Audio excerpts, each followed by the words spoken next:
Akala nyo kung ano yung dala kong nasa shoulder bag. Isa itong kapote. Raincoat. In-order natin to sa TikTok. Ito siya.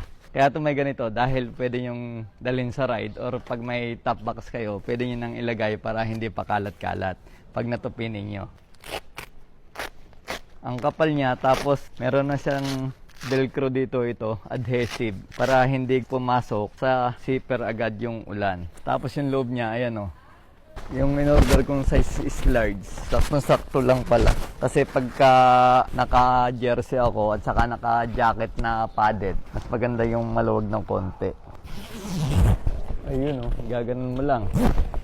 And then, didikit nyo lang yung velcro. So ito yung pants. Ito yung pangalan niya. Oh, kayo na lang magbasa. Anong tawag dyan? Ang mahalaga, isang set to na kapote. Diba?